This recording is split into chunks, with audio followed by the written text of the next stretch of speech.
नमस्कार साथियों, मैं मनीष विवाल आप सभी का आपके अपने चैनल में तहे दिल से स्वागत और अभिनंदन करता हूं। मैं उम्मीद करता हूं कि आप सभी शानदार, जबरदस्त और जिंदाबाद होंगे और आप सभी की कक्षा 12 की जो तैयारियां हैं वो बिल्कुल धमाकेदार चल रही होंगी। इन्हीं धमाकेदार तैयारियों को और भी धांसू बनाने के लिए आज हम लोग पढ़ने जा रहे हैं कक्षा 12 में अर्थशास्त्र में व्यष्टि अर्थशास्त्र का अध्याय 2 उपभोक्ता के व्यवहार का सिद्धांत, थ्योरी ऑफ कंज्यूमर बिहेवियर आज हम लोग पढ़ेंगे और आज उसका लेक्चर नंबर 10। कौन सा लेक्चर है? लेक्चर नंबर 10 है, परंतु अभी ये चैप्टर थोड़ा और लंबा चलेगा क्योंकि थोड़ा डिटेल वाला चैप्टर है। आपको हर चीज एक जो कॉन्सेप्ट है वो बिल्कुल अच्छे से क्लियर करा जा रहा है, तो थोड़ा सा समय लिया जाएगा इस चैप्टर में। और आज जो हम लोग डिस्कस करेंगे वो बात करेंगे मूल्य अनुपात तथा बजट रेखा की प्रवणता और बजट रेखा की प्रवणता की व्युत्पत्ति या उत्पत्ति, डेरिवेशन जिसको कहा जाता है। ठीक है, जनरली ये जो डेरिवेशन है ये फिजिक्स में पढ़ी जाती हैं, शायद मैथ्स में भी आती हैं, पर ये डेरिवेशंस अब आज हम लोग इकोनॉमिक्स में भी पढ़ेंगे। चलिए शुरू करते हैं आज के लेक्चर को। आज जो हमारा लेक्चर है वो है मूल्य अनुपात तथा बजट रेखा की प्रवणता। इसको क्या कहा जाता है? Ratio of prices, ratio of prices and slope of budget line. Ratio of prices and slope of budget line, ये आज हमारा टॉपिक है और इस टॉपिक को बड़े ही ध्यानपूर्वक, बड़े ही आसानी से, बड़े ही आराम से आप लोगों को समझना है, बिल्कुल भी लोड नहीं लेना। और जनरली देखा जाता है कि जो रिफ्रेशर बुक्स होती हैं, जो किसी की बुक होती हैं, उनमें जनरली क्या होता है, इस टॉपिक को कभी कभी डिस्कस नहीं करा जाता। कुछ में करते हैं, कुछ में नहीं करते, बट एनसीईआरटी ने डिस्कस करा है। और मेरा पर्सनली ऐसा मानना है बच्चों कि मेरे लिए जो आधार है आपको पढ़ाना वो एनसीईआरटी है।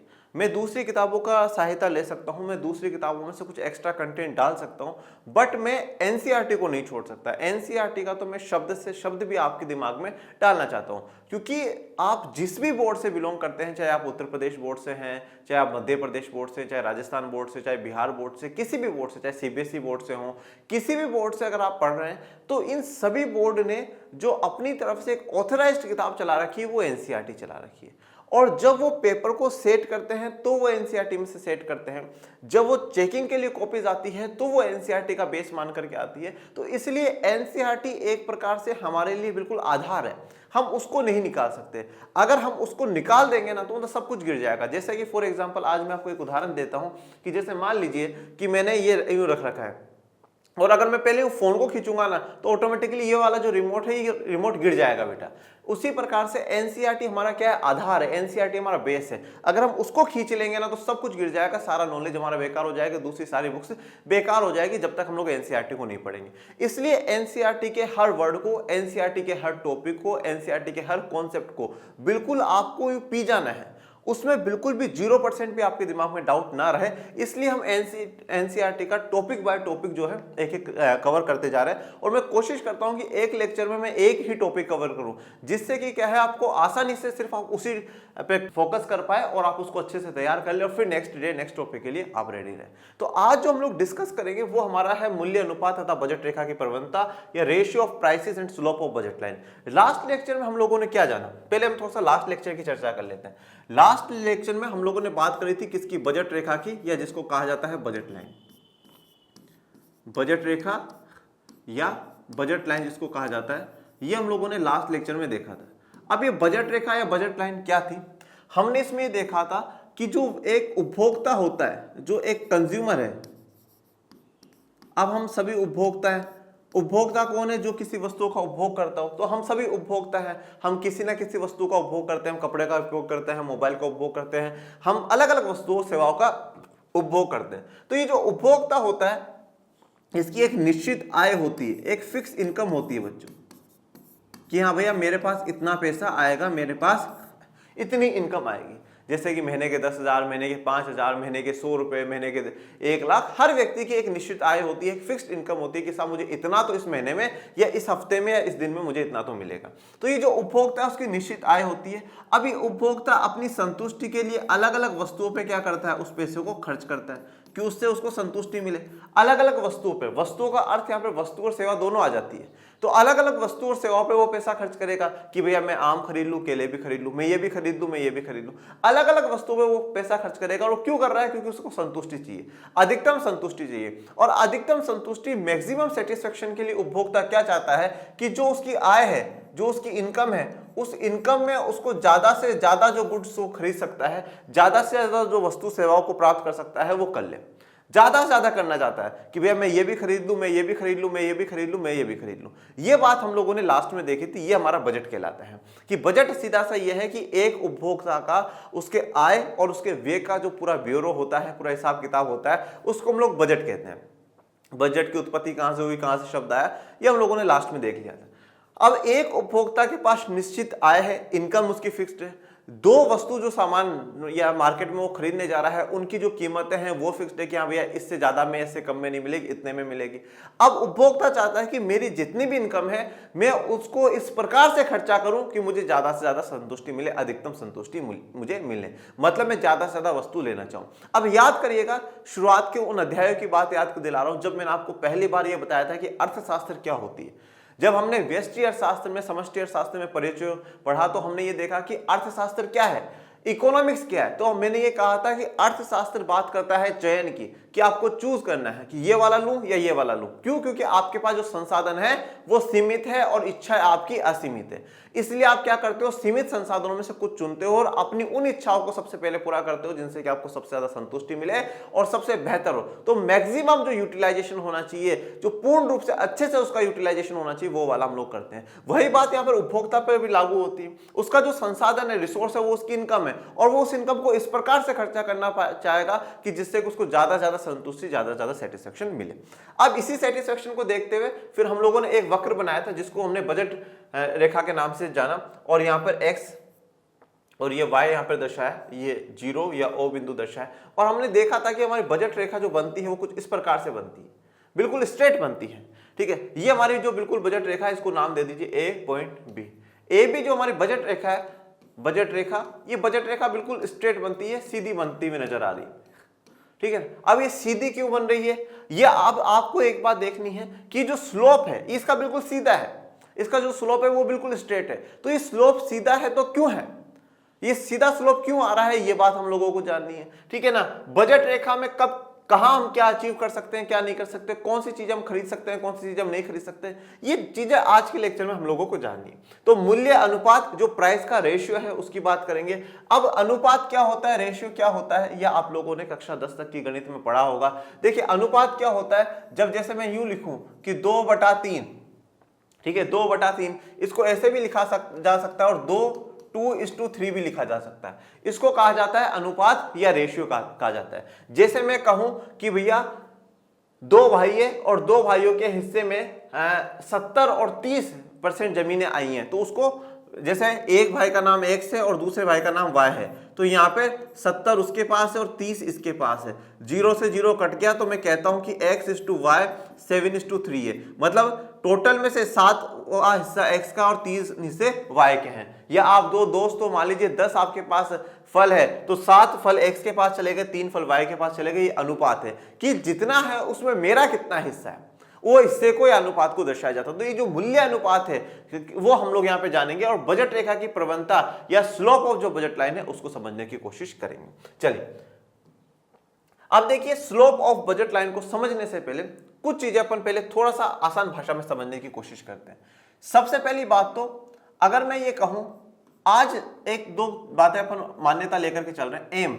एम मेरा 100 रुपए है। एम क्या होता है यहाँ पर, एम क्या है बच्चों, इनकम है, आय है। किसी भी एक उपभोक्ता जिसका भी हम यहाँ पर उदाहरण लेते हैं, उसकी आय है 100 रुपए। मतलब वो मान लीजिए कि महीने के 100 रुपए ही कमा रहा है, महीने के, दिन के, हफ्ते के, पर उसकी जो टोटल इनकम है बस वो 100 रुपए है, इतना सा आपको मान करके चलना है। उसको 2 वस्तुएं खरीदनी है, 2 वस्तुएं उसमें लेना चाहता है। अब उसमें से मैंने ऐसा मान लिया है कि जो पी एक्स का मतलब क्या है, प्राइस, प्राइस का मतलब मूल्य, और एक्स वस्तु, 2 वस्तु लूंगा, एक्स वस्तु लूंगा और वाई वस्तु लूंगा। तो मैंने जो एक्स की प्राइस है वो कितनी है, 20 रुपए है। कितनी है, 20 रुपए। हर एक इकाई खरीदने पर 20 रुपए मुझे देने पड़ेंगे। और मैं दूसरी जो वस्तु है वो पी वाई, मतलब वाई वस्तु है और उसकी जो प्राइस है, तो प्राइस ऑफ वाई, वाई वस्तु की जो कीमत है वो 10 रुपए। और मेरी टोटल इनकम कितनी हो गई, 100 रुपए हो गई। अब याद करना है आपको वो फॉर्मूला जो मैंने आप लोगों को लास्ट क्लास में लिखवाया था, आपको अच्छे से याद करवाया था। अगर फॉर्मूला में दिक्कत आती है तो अपन थोड़ा सा और उसको इजी बना देते हैं, और इजी बना करके m इज इक्वल्स टू, ठीक है, पी एक्स क्या है, प्राइस ऑफ एक्स, ठीक है, एक्स जो वस्तु खरीद रहे हैं उसकी कीमत, और उसमें आप कितनी वस्तु खरीदते हैं तो क्यू एक्स, क्यू क्या है, क्वांटिटी, ठीक है, कि जो एक्स वस्तु है उसकी कितनी मात्रा खरीदते हो। भाई आप आज क्या करते हो कि जैसे मान लो इसकी 20 रुपए है तो मैंने 20 से 4 वस्तु खरीदा, 80 रुपए मैंने किस पे खर्चा कर दिया, एक्स पे खर्चा कर दिया, और अब इस पे मैं प्लस कर दूंगा पी वाई। ये जो डॉट लगा रहा हूं ये क्या दर्शाता है, ये दर्शाता है गुणा को, मल्टीप्लाई को दर्शाता है। तो पी एक्स को क्यू एक्स से गुणा करा, भाई 20 रुपए एक्स की प्राइस थी, मैंने 4 खरीदी 80 रुपए।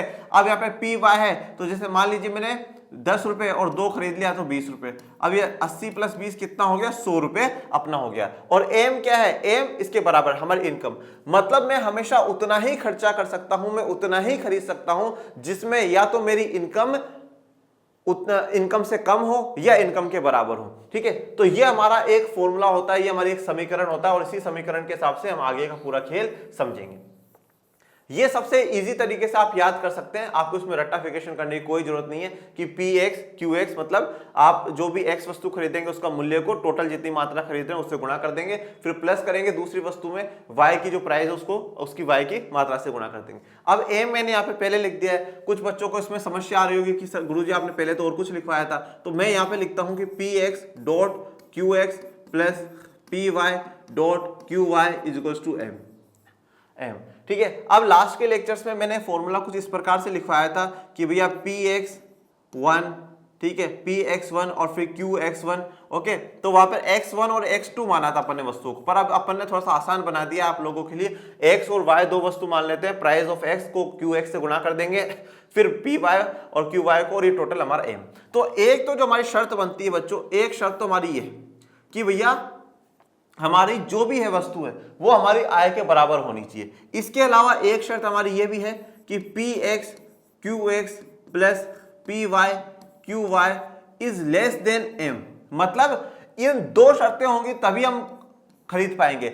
या तो मेरा ये जो दोनों वस्तुओं खरीद रहा हूं वो मेरी इनकम के बराबर होना चाहिए, मतलब 100 रुपए मेरी इनकम है तो ये भी 100 के बराबर हो, या ये कम होना चाहिए, मतलब 90 हो जाए, 95 हो जाए, 99 हो जाए, 105 नहीं जाना चाहिए, क्योंकि अगर वो मेरी इनकम से ज्यादा है, मेरी आय से ज्यादा है, तो वो सामान मैं नहीं खरीद पाऊंगा। हम कहते हैं ना ये वाली वस्तु, ये वाली चीज मेरे बजट में नहीं है। बजट में नहीं होने का मतलब क्या है, जितना मैं कमा रहा हूं, मैं जितना अर्न कर रहा हूं उससे बाहर है भैया, उससे बाहर है। लास्ट में हम लोगों ने एक बजट, जैसे मैंने अभी आपको यहाँ पे लास्ट में बताया, ये वाला देखिए, अब इस वाली बजट रेखा पर जितने भी बिंदु आएंगे, जितने भी पॉइंट आएंगे, वो क्या दर्शा रहे हैं, वो ये वाली इक्वेशन को दर्शा रहे हैं, P X Q X plus P Y Q Y is equals to M. मतलब यहां पर मैं जो कुछ खरीद रहा हूं वो मेरी इनकम के बराबर है, इनकम से ज्यादा नहीं गया, इनकम से कम भी नहीं गया, इनकम के बराबर है। 100 रुपए मेरी इनकम है, 100 का खर्चा है। यहां पर सारे पॉइंट ऐसे, यहां पर अगर आपको कोई पॉइंट नजर आता है वो ये दर्शाता है, वो दूसरी इक्वेशन को दर्शाता है, P X dot Q X plus P Y dot Q Y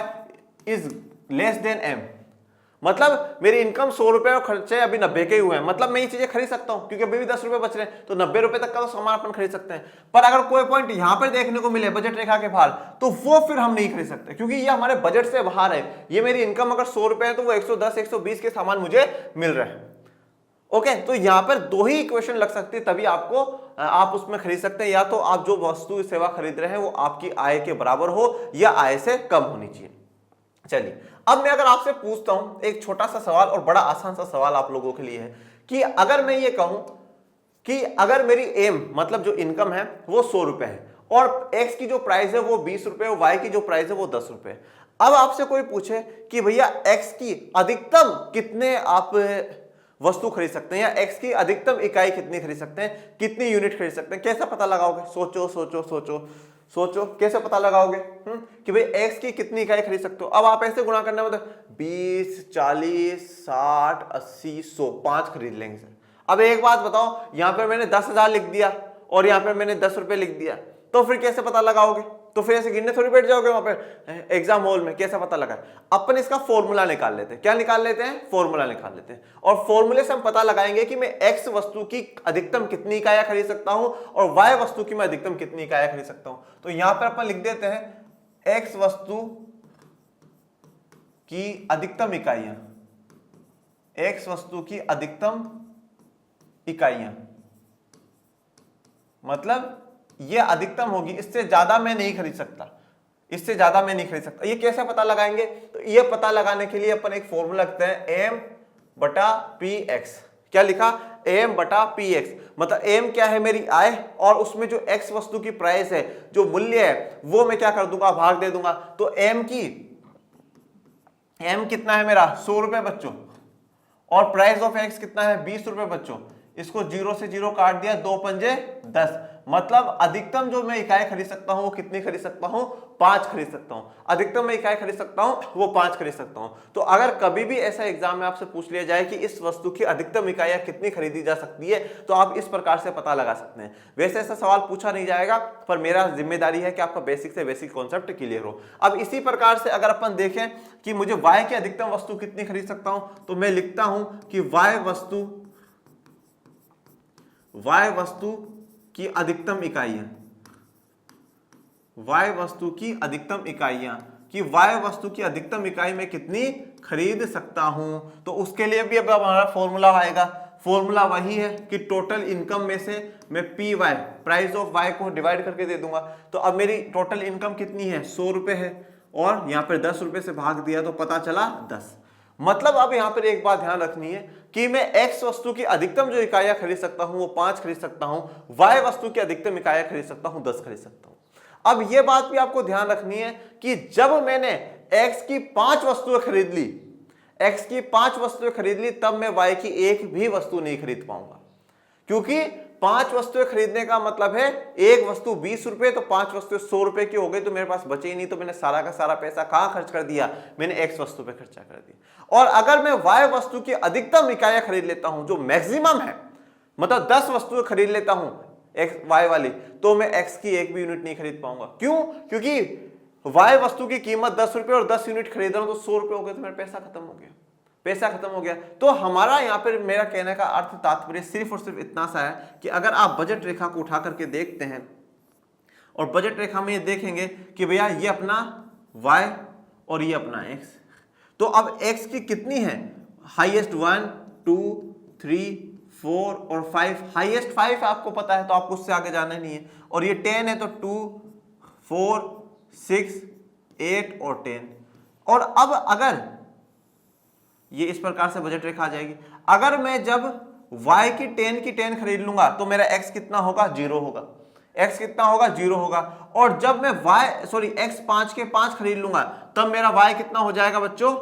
y मेरा 0 हो जाएगा। तो ये वाला 0/10 वाला पॉइंट है, और ये मेरा 5/0 5 और 0 का पॉइंट है। यहां पर जो मेरा फॉर्मूला है वो कौन सा है? m/py, m/py, ठीक है, कि भैया जो टोटल मेरा मनी है, इनकम है, वो सारा का सारा किस पे जा रहा है? y को खरीदने पे। ये वाला मेरा पॉइंट क्या दर्शाता है? m/px, ठीक है, कि भैया जो मेरा टोटल पैसा है वो मेरी टोटल इनकम किस पे खर्चा हो रही है? x वस्तु पे खर्चा हो रही है। तो यहां पर हमारा पहला जो संयोग बनता है, पहला जो हम कॉम्बिनेशन बनता है कि मैं ये खरीद सकता हूं, तो वो पहला कॉम्बिनेशन क्या है कि ये x वस्तु, ये y वस्तु। जब मैं अगर x की 0 खरीद रहा हूं, तो मैं y की 10 वस्तु खरीदूंगा, और जब मैं इसकी 5 खरीद रहा हूं, तो इसकी मैं 0 खरीदूंगा। तो ये मेरा पहला कॉम्बिनेशन, एक कॉम्बिनेशन बन जाता है। ये हमारा पहले संयोग है कि मैं ये भी खरीद सकता हूं और ये भी खरीद सकता हूं। यहां तक कि आपको बात क्लियर होनी चाहिए कि m 100 रुपए है, px 20 है, py 10 है। आप ऐसे जरूरी नहीं है कि 100 20 10 ही ले, आपके ऊपर डिपेंड करता है। आप किसी अन्य किताबें खोलेंगे, आपको और कोई उदाहरण मिल जाएगा, आपको कहीं पे 40 रुपए की प्राइस मिल जाएगी, कहीं 2 रुपए प्राइस मिलेगी, कहीं 1 रुपए प्राइस मिलेगी। परंतु बच्चों हमेशा बात ध्यान रखिएगा, देखिए चाहे कोई सब्जेक्ट हो और चाहे हमारा जिंदगी हो, अगर उसको कॉम्प्लिकेटेड या खटोर बनाते हैं ना, तो वो हम लोग खुद बनाते हैं, वो होती नहीं है। एक बार जब हम लोग स्कूल में थे ना, तो कोई सेमिनार करने वाले आए थे, मतलब अपना इंस्टीट्यूशन था, उसका थोड़ा सा प्रमोशन करने के लिए आए थे। उनको टीचर ने एक बहुत अच्छी बात कही कि जिंदगी सच में खटोर नहीं है, हम लोगों ने उसको खटोर बना लिया। यार पहले ये कर लेता हूं, इसमें सफल नहीं हो तो ये कर लूंगा, ये कर लूंगा, ये कर लूंगा। हम जिंदगी भर भागते रहना चाहते हैं। जिंदगी को कठोर, जिंदगी को कॉम्प्लिकेटेड जो बनाया है वो हमने बनाया। और उन्हीं की बात को जोड़ते हुए मैं ये कहता हूं कि सब्जेक्ट डिफिकल्ट होते नहीं है, एक्चुअल में हम सब्जेक्ट को डिफिकल्ट बना लेते हैं। अब यहां पर मैंने ये छोटा सा एग्जांपल क्यों लिया आप लोगों के लिए, वो इसलिए लिया है कि जिससे कि आप लोग आसानी से चीज को समझ सको। आप ज्यादा हायर मत जाना, आप ऐसा मत सोचना कि कौन ऐसा व्यक्ति है जो महीने के 100 रुपए कमाता है। आपको ये दिमाग नहीं लगाना है, बिल्कुल भी नहीं लगाना। आप 100 रुपए मान करके चले, और मैं कहता हूं 100 क्यों, आप 10 मान करके चलो, और इसकी 2 रुपए मान लो, इसकी 1 रुपए मान लो। आसान बनाने की कोशिश करो, डिफिकल्ट बनाने की कोशिश मत करो। जितना डिफिकल्ट आप बनाओगे ना, उतना ही आप उलझते जाओगे। और एक बात और ध्यान रखिएगा कि कोशिश करिएगा कि जो मैं आपको पढ़ा रहा हूं और एनसीईआरटी को साथ लेकर के बैठिएगा। इनकेस किसी बच्चे कहते हैं कि सर हमारे पास बुक्स नहीं, कोई बात नहीं, जो मैं पढ़ा रहा हूं उससे आप पढ़ते रहिए, मस्त रहिए, बिंदास रहिए। और अगर आप कोई रिफ्रेशर या कोई किसी ऑथर की किताब लेकर के आना चाहते हैं, आपकी मर्जी है, आप लेकर के आइए, पर ज्यादा यूं बिल्कुल इतना गहराइयों में मत चले जाइएगा कि आप वहां पर खो ही जाए। इतना गहराइयों में भी नहीं जाना। अब भी हमारा लक्ष्य 12th को टॉप करना है, इकोनॉमिक्स में 100 में से 100 लाना है, ज्यादा नहीं। तो इसलिए खुद को डिफिकल्ट मत बनाओ, खुद को इतना कठोर मत बना लेना सब्जेक्ट को कि साहब फिर हमें समझ में नहीं आता। फिर बच्चा इतना गहराई में चला जाता है, वो कंफ्यूज होता जाता है, कंफ्यूज होता जाता है, अरे यार ये कैसे, ये कैसे, ये कैसे। तो एक जो नॉर्मल सी लकीर के साथ अपन चल रहे हैं उस पर चलते रहिए और आसानी से आपको हर चीजें क्लियर हो जाएगी। तो ये एग्जाम्पल हो जाएगा। ये अपना बजट रेखा का एक समीकरण है, इक्वेशन है, फॉर्मूला है कि हमेशा जो हमारा पीएक्स और क्यूएक्स, पीवाई, क्यूआई एम के बराबर होना चाहिए या उससे कम होना चाहिए। ये इसका मुंह इसकी तरफ है, मतलब हमारी इनकम ज्यादा होनी चाहिए और ये वाला कम होना चाहिए, मतलब खर्चा कम होना चाहिए और इनकम ज्यादा होना चाहिए। कभी भी ये वाला नहीं चलेगा बेटा, ये वाला नहीं चलेगा कि ये ज्यादा हो जाए और ये कम हो जाए। ये 100 रुपए और 110, तो वो आप कभी भी अचीव नहीं कर सकते, ठीक है। और एक्स वस्तु की अधिकतम इकाई कैसे खरीद सकते हैं, उसका फॉर्मूला m/px है। और y वस्तु की अधिकतम इकाई कैसे खरीद सकते हैं, m/py। अब देखो, आप वस्तुओं में भी अलग अलग ले सकते हो। किसी ने आम ले लिया, आम और केला ले लिया, किसी ने संतरा और केला ले लिया। और वस्तुओं में मैं भी आपको इतना सा सजेस्ट करता हूं बच्चों कि कोशिश करिएगा एक्स और वाई वस्तु ही लेकर के चले, एक्स वस्तु वाई वस्तु, एक्स वस्तु वाई वस्तु, जिससे कि आपको किसी भी प्रकार का कोई कंफ्यूजन नहीं होगा बच्चों, किसी भी प्रकार का कोई कंफ्यूजन आपको नहीं होगा। अब बच्चा आम, केला, और कुछ कुछ तो इतने ज्ञानी बच्चे होते हैं, एक तरफ टेलीविजन एक तरफ कार। सर देखिए मैंने कार पाने के लिए 10 टेलीविजन गवा दी। अरे ऐसा वाहियात एग्जाम्पल मत लो। मैं आपको हमेशा एक ही चीज कहता हूं कि आप लोग जब बोर्ड में आंसर लिख करके आएंगे, आप लोगों की जब कॉपियां चेक होंगी, आप वहां पर मौजूद नहीं होंगे, आपकी कॉपी होगी। तो आपको अपनी कॉपी को इतना सरल, इतना सहज और इतना सुंदर बना करके भेजना है कि उसको देखते ही टीचर आपको नंबर दे दे और उसके दिमाग में किसी प्रकार की कोई दुविधा, कोई दोहराए आना ही नीचे में दूं या ना दूं, बिल्कुल भी नहीं। इतना प्यार प्रेम, साफ सुथरा, अच्छे से आसान भाषा में आपको उसको आंसर देकर के आना है। कभी भी डिफिकल्ट शब्दों का, डिफिकल्ट भाषा का प्रयोग नहीं करना चाहिए। चलिए, तो यहां तक की बात आप लोगों की बिल्कुल क्लियर हो जाती है। तो अब अपन अभी की जो आगे लास्ट स्लाइड से हम आगे कंटिन्यू करते हैं। ये मेरी एक्स वस्तु, ये मेरी वाई वस्तु। अब देखो, एक संयोग तो क्या हुआ कि जब मैंने एक्स का 5 खरीदे, ठीक है, एक्स के मैंने जैसे 0 खरीदे, ठीक है, और मैंने वाई के कितने खरीदे, 10 खरीदे। एक्स का मैंने 0 खरीदा है, वाई के मैंने 10 खरीदे। और एक संयोग ये बैठता है कि मैंने एक्स के 5 खरीद लिए और इसके मैंने 0 खरीद लिए। यही हुआ था ना अभी लास्ट पेपर में, यही पढ़ करके आए कि भाई एक्स अगर 5 खरीद रहा हूं तो वो 0 और ये 0 तो 10 खरीद रहे, ये वाला संयोग है। अब इसके बीच में और भी आएंगे, जैसे कि मैंने ये 1 खरीदा, 2 खरीदा, 3 खरीदा, 4 खरीदा। अब जब मैं ये 1 कर रहा हूं तो मैं इसको 8 कर दूंगा, इसको 6 कर दूंगा, इसको 4 कर दूंगा और इसको 2 कर दूंगा और फिर इसको 0 कर दूंगा। ये हमारे क्या हो गए, संयोग हो गए, जिसको आप नाम दे सकते हैं A B C D E F, ये वाले आप नाम दे सकते हैं। तो यहां से आसानी से हमारी क्या हो गई, एक टेबल बन जाएगी। आसानी से हमारी एक टेबल बन गई कि भैया हमारे पास 6 संयोग हैं, इन 6 में से हम कोई सा भी खरीद सकते हैं, ठीक है। मतलब अगर मैं x का कुछ भी नहीं खरीद के y सारे खरीद सकता हूं, फिर मैं अगर 1 x खरीद रहा हूं तो मैं 8 इकाइयां y की खरीदूंगा, 2 में x के खरीद रहा हूं तो 6 में y की खरीदूंगा, 3 में x के खरीद रहा हूं तो 4 में y के खरीदूंगा, 4 x खरीद रहा हूं तो 2 में y खरीदूंगा, और 5 अगर मैं x खरीद रहा हूं तो 0 में y खरीदूंगा। ये हमारी एक आसानी से टेबल बन गई। और टेबल का आधार हमने कैसे पता लगा, शुरुआत कैसे करी, सबसे पहले जो y है उसकी अधिकतम पता लगाया कि उसकी अधिकतम कितनी है, तो इतनी अधिकतम है, x की अधिकतम पता लगा ली। अब यहाँ पे मतलब अपन को पता चल जाएगा इसके बीच में क्या क्या टेबल आएगी। अब यहाँ पे बड़े ध्यान से आप लोग देखिए कि जब 10 से 8 पर आए कितना गवाया, 2 गवाया, कितना गवाया, 2 इकाई गवाया। फिर अगले में आए तो कितनी इकाई गए, 2 इकाई गवाई। फिर इसके अगले में आए तो कितनी इकाई गए भाई, 2 इकाई गए भाई। उसके अगले में आए तो कितनी इकाई गए भाई, 2 इकाई गए भाई। फिर अगले में आए तो 2 इकाई। यहां पे प्राप्त कितना हुआ, 1 प्राप्त हुआ। ये -2 का मतलब है 2 गवाया है, छोड़ दिया हमने। यहां पर +1 का मतलब है 1 बढ़ा, फिर 1 बढ़ा, फिर 1 बढ़ा, फिर अपना 1 बढ़ा। अब यहां से एक जो हमारा निष्कर्ष निकल के आता है वो ये आता है कि हर एक एक इकाई को बढ़ाने के लिए मुझे y की 2-2 इकाई छोड़नी पड़ी। हर में मैं 2-2 छोड़ रहा हूं, तो यहां पे 2-2 छोड़ रहा हूं, तो ये अपना क्या है बच्चों, ये अपना कांस्टेंट है। ये अपना कैसा है, कांस्टेंट है। कांस्टेंट का मतलब होता है कोई परिवर्तन नहीं आता, ठीक है, बिल्कुल एक इक्वल वे में चल रहा है। हमने एमआरएस पढ़ा था, एमआरएस में क्या था कि गिरता हुआ आता है, पहले अगर 4, फिर 3, फिर 2, फिर 1, फिर 0, यूं आ रहा है। पर यहां पर हर इकाई में वो 2-2 छोड़ता जाएगा, हर इकाई में 2-2 छोड़ता जाएगा। एक इकाई को पाने के लिए दूसरी इकाई के 2-2 वस्तु वो त्यागता जाएगा। ये कांस्टेंट है बेटा। कांस्टेंट का मतलब क्या होता है कि उतार चढ़ाव नहीं है, कभी 4 फिर 3 फिर 2 के अंदर से गिर रहा है, 1 के अंदर से गिर रहा है। जब गिरेगा तो वो सेम डिफरेंस से गिरेगा। इसको कहा जाता है कांस्टेंट, कहा जाता है, निरंतरता के रूप में कहा जाता है। इस कांस्टेंट होने के कारण ही क्या है कि जो हमारी बजट रेखा है, जो हमारी बजट रेखा है उसका जो स्लोप है, जो उसका स्लोप है, या जिसको हिंदी में, शुद्ध हिंदी में प्रवणता कहा गया है, वो कैसा होता है बच्चों, वो सीधी रेखा वाला होता है। कैसा होता है, सीधी रेखा वाला होता है। कैसी रेखा का होता है, सीधी रेखा का, बिल्कुल एक स्ट्रेट लाइन वाला होता है। क्यों होता है, क्योंकि यहां पर जो y की वस्तुएं त्यागी जा रही है वो कांस्टेंट, एक निरंतर, एक समान रूप से त्यागी जा रही है। गिरती हुई या बढ़ती हुई दर में नहीं त्यागी जा रही बच्चों, गिरती हुई या बढ़ती हुई दर में नहीं त्यागी जा रही है। 2 2 2 2 इस प्रकार से त्यागी जा रही है। और इसी के कारण इसका जो प्रवणता है, वो स्लोप जो है वो सीधी रेखा का होगा। अब आप लोग बहुत सी बार, अभी काफी देर हो गया आपको ऐसा सुनते हुए, स्लोप स्लोप स्लोप, प्रवणता प्रवणता। एक्चुअल में स्लोप है क्या, कैसे हम डिफाइन करें कि स्लोप होता क्या है। तो जब भी अगर बात आ जाती है स्लोप क्या है, तो स्लोप जनरली क्या बताता है बच्चों, स्लोप हमारा बताता है एक प्रकार से शिफ्टिंग या हमारे परिवर्तन को दर्शाता है, ठीक है। या हम कह सकते हैं जो शिफ्टिंग होती है। शिफ्टिंग किस चीज की, शिफ्टिंग का मतलब आप समझते हो ना, जैसे मान लीजिए कि मैं आज तक इस घर में रहता हूं और इस घर से फिर मैं उस घर में चला गया, अपन शिफ्ट हो गए, है ना। तो यहां पे शिफ्टिंग क्या है, शिफ्टिंग एक वस्तु से दूसरी वस्तु की ओर जो हम शिफ्ट कर रहे हैं, एक वस्तु से दूसरे वस्तु की ओर जो हम लोग शिफ्ट करते हैं, उसी को क्या है, स्लोप बताया गया है, ठीक है। अब यहां पर आप y से x की तरफ शिफ्ट होने के कारण आपको y में हर बार कुछ ना कुछ त्यागना पड़ा है, और एक निरंतर रूप से आप त्याग रहे हो, सेम रूप से, समान रूप से आप त्याग रहे हो, तो ये क्या हो गया, इसका स्लोप हो गया।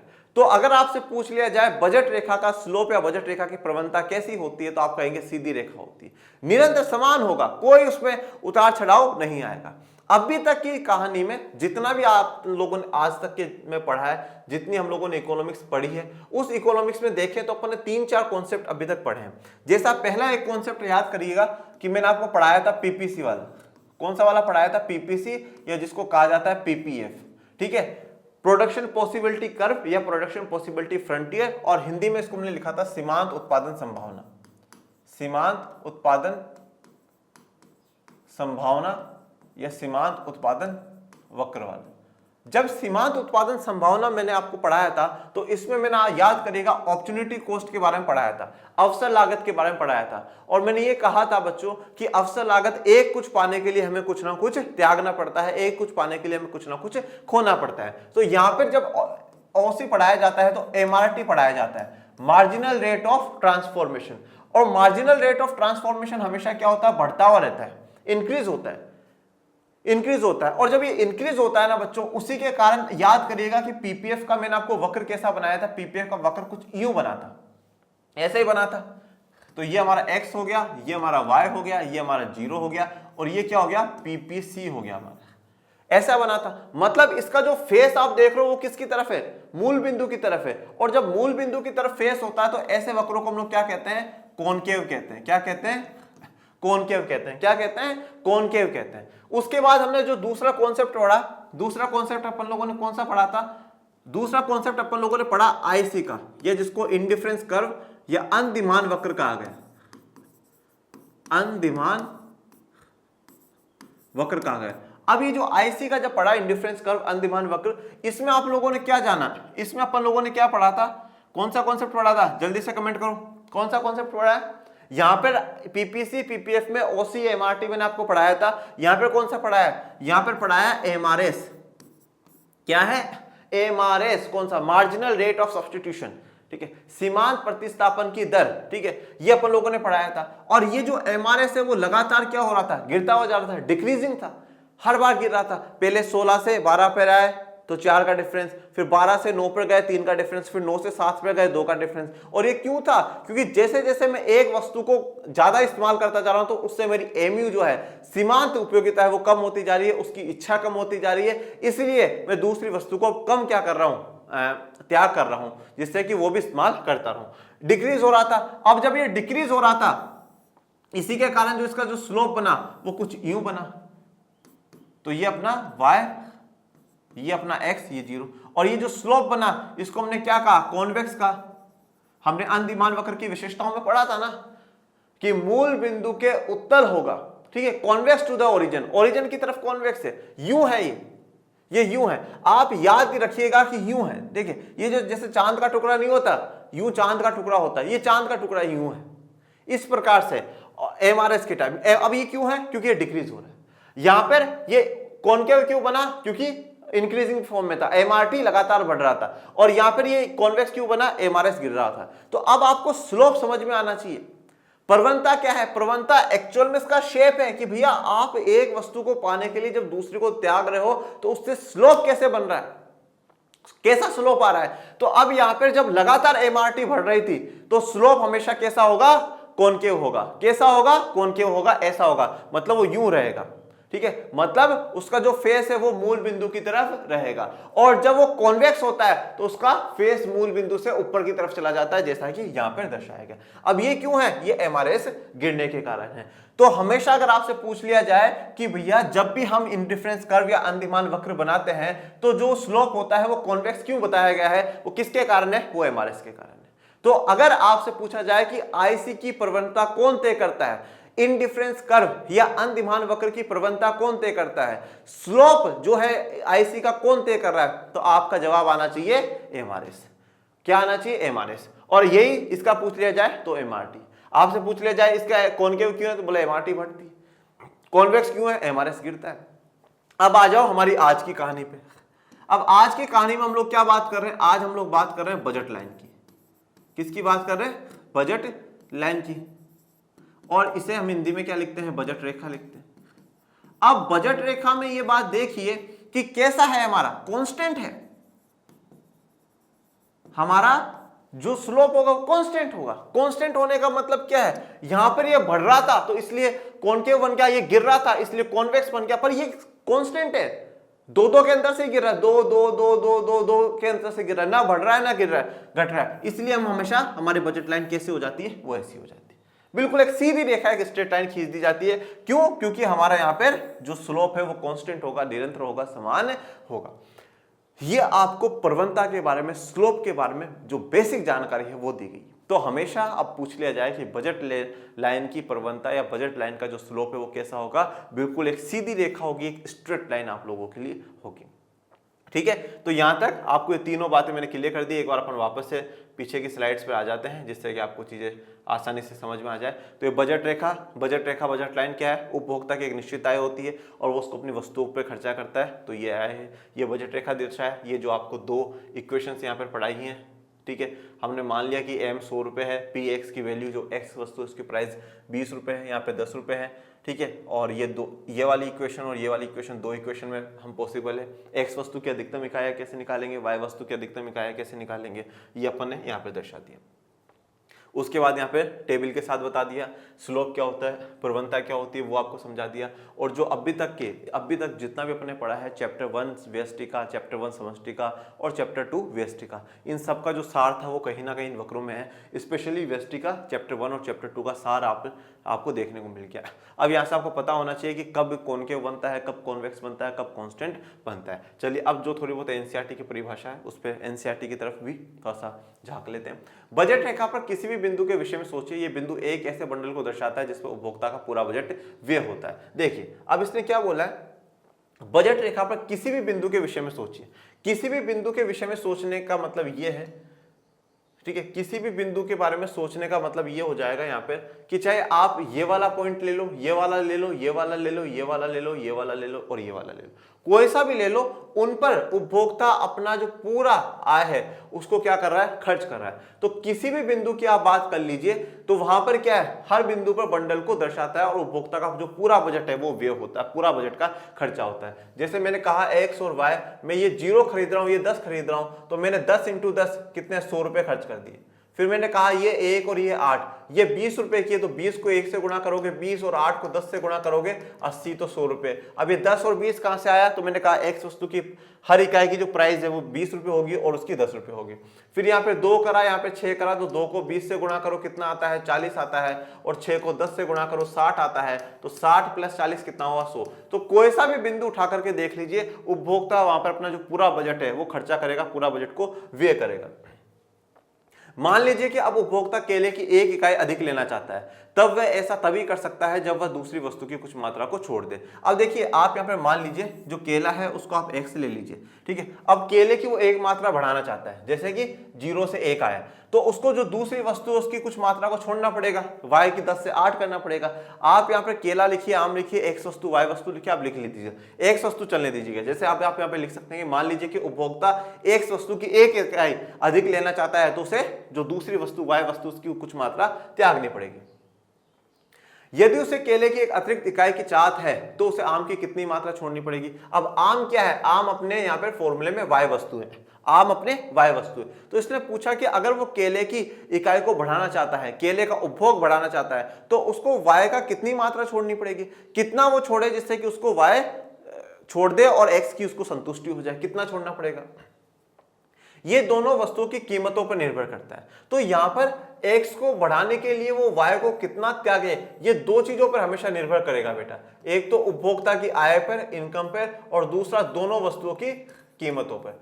जो दोनों वस्तु है उनकी क्या कीमत है, उसकी कीमतों पर, ठीक है ना। ये आप अपने जीवन में भी देख सकते हैं कि हम हमारी इनकम को देखते हैं, ये हमारा इतना बजट है और ये अलग अलग वस्तुओं की जो कीमतें हैं वो, फिर इन कीमतों के अनुसार मैं ये खरीद सकता हूं और ये मैं नहीं खरीद सकता हूं। तो कीमतों पर बड़ा प्रभाव पड़ता है।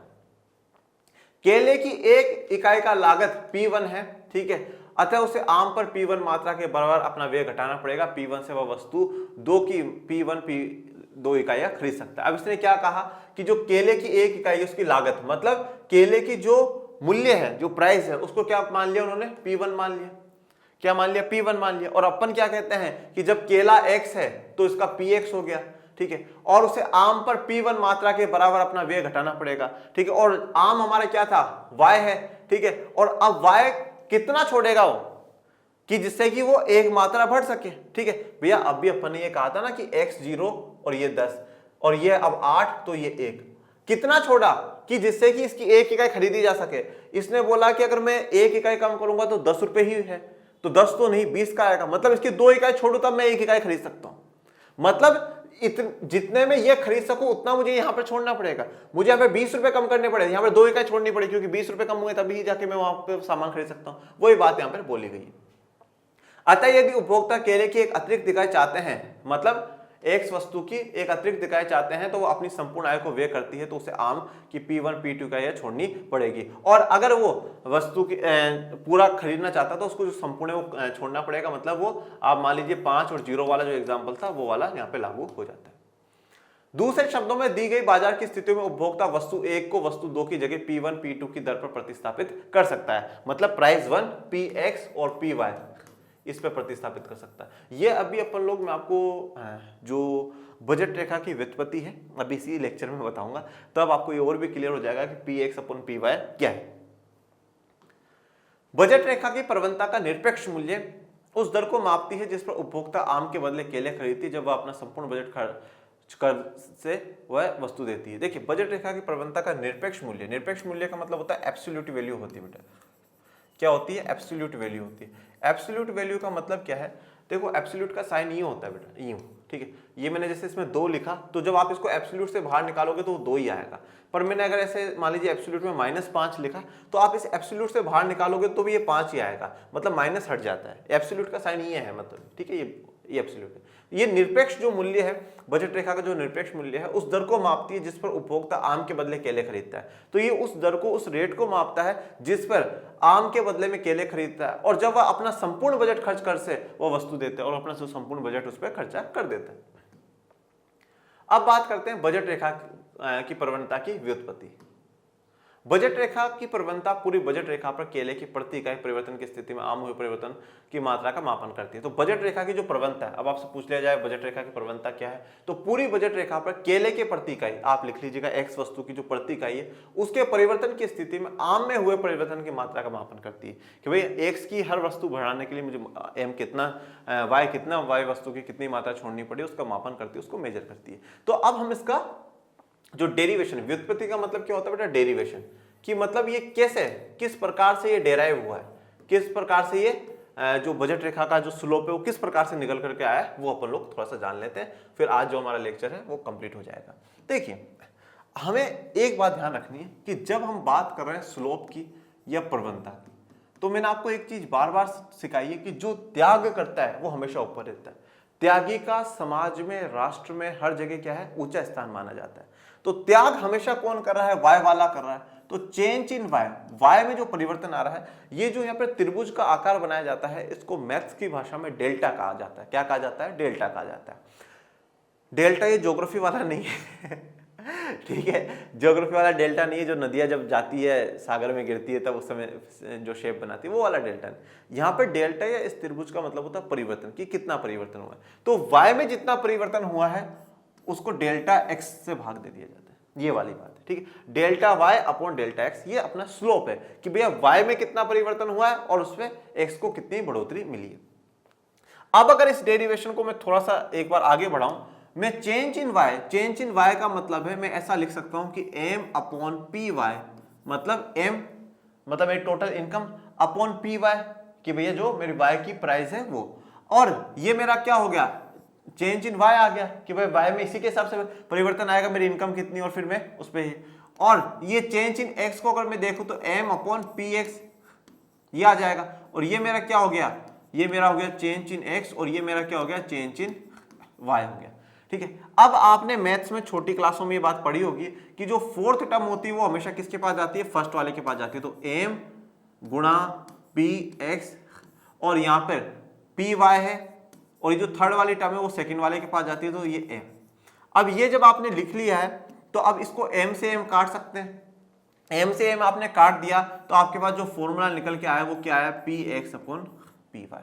क्या निकल के आया, P X upon P Y, जो कि अभी मैंने आपको वहां पे कहा था लास्ट स्लाइडों में कि P one by P two है, P X upon P Y है। अब P X upon P Y का मतलब क्या है, मैंने पी एक्स की प्राइस कितनी मानी थी, 20 रुपए, और y की प्राइस मैंने कितनी मानी है, 10 रुपए। ये 0 से 0 काट दूंगा तो 2:1 आ जाएगा, और 2 ये मेरा क्या हो जाएगा, ये स्लोप भी बन जाएगा 2:1 का।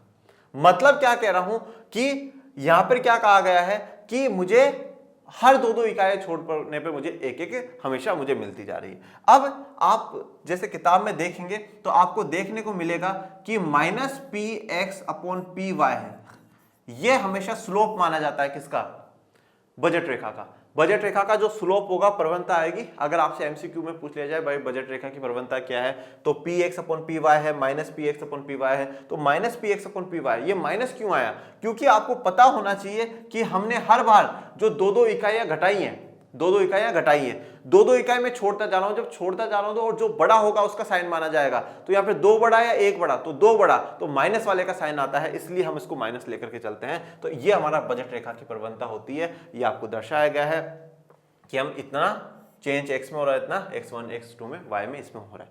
ठीक है, तो ये हमारा डेरिवेशन है। इस प्रकार से हम इस फॉर्मूले तक पहुंचते हैं कि भाई ये change in y change in x हमारा स्लोप है, फिर यूं फिर यूं फिर यूं हम पहुंच जाते हैं। ठीक है, और यूं करते हुए आज हम ये जो लेक्चर है उसको भी पूरा कंप्लीट कर देते हैं। ओके, तो यहाँ तक आज हमारा ये जो लेक्चर है वो पूरा कंप्लीट हुआ। आपको कोई भी डाउट, कोई भी समस्या हो तो कमेंट बॉक्स में मेंशन करिएगा। और मेरे प्यारे विद्यार्थियों, ज़्यादा से ज़्यादा पढ़ते रहिए, अच्छे से पढ़ते रहिए और आगे बढ़ते रहिए। और किसी भी प्रकार की कोई समस्या हो कमेंट बॉक्स में मेंशन करें। ज़्यादा से ज़्यादा अपने दोस्तों तक शेयर करें, लाइक शेयर सब्सक्राइब करें, और मिलेंगे नेक्स्ट लेक्चर में। तब तक के लिए थैंक यू सो मच। जय हिंद, जय भारत।